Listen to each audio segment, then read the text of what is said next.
అందరికీ వందనాలండి. ఎలా ఉన్నారు? అందరూ బాగున్నారా? దేవుడు మరి ఒక రోజున మనకు అనుగ్రహించినందుకే ముందుగా దేవునికి కృతజ్ఞతాస్తుతులు, స్తోత్రాలు చెల్లించుకుందాం. ఈరోజు ఆయన వాక్యమును మనం తెలుసుకునే ముందు, ధ్యానించుకునే ముందు తలలో ఉంచండి, ప్రార్థన చేసుకుందాం. మహాగరుడ మహోన్నతుని తండ్రి, ఇంతవరకు కాచి కాపాడిన కృతజ్ఞతలు, ఇక్కడ కాచి కాపాడిన వాక్యం ద్వారా ప్రతి ఒక్కరితో మీరు మాటలు నడిపించుకున్నారు. యేసుక్రీస్తునామమున అడుగుచున్నాను తండ్రి, ఆమేన్. మార్కు సువార్త 5వ అధ్యాయము 25వ వచనం అండి. ఇక్కడ మనం చూస్తే 12 సంవత్సరముల నుంచి రక్తస్రావంతో బాధపడుచున్న ఒక స్త్రీ కనపడుచున్నది.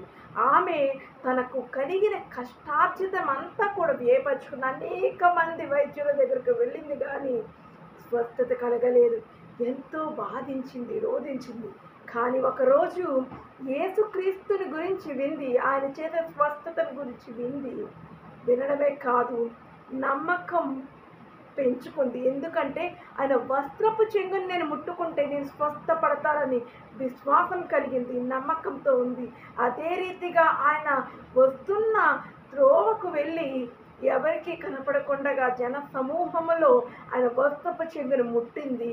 ముట్టిన వెంటనే ఆమె తన స్వస్థత పొందుకోవడం గ్రహించుకోగలిగిందండి. ఈరోజు స్వస్థత లేక నీవు బాధపడుచున్నావా? స్వస్థపడగోరుచున్నావు, కానీ నీ స్వస్థత పడలేకపోతున్నావేమో. ప్రియ ఆత్మీయ సహోదరి సహోదరులారా, స్వస్థత అంటే దేవుడు మనలోనే ఇచ్చాడండి. నమ్మకం అనేది లేకపోతే ఏది జరగదండి. నమ్ముట నీ వలనైతే నమ్మువానికి సమస్తము సాధ్యమే అన్నాడు దేవుడు. నిజమే కదా.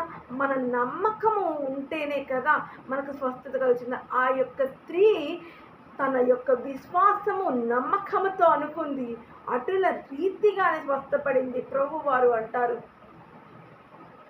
నీవు స్వస్థ పొందావు, ఇంకా స్వస్థ కలుగుతుందని చెప్తారు. ఆయన ఇంకా నీకు రోగం ఉండదని చెప్తారు. నిజమే కదా.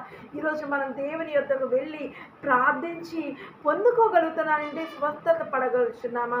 మనకి అస్వస్థత కలిగితే ఎన్ని వైద్యుల దగ్గరికి వెళ్ళిందో పాపం. ఆ బాధ వర్ణనాతీతం.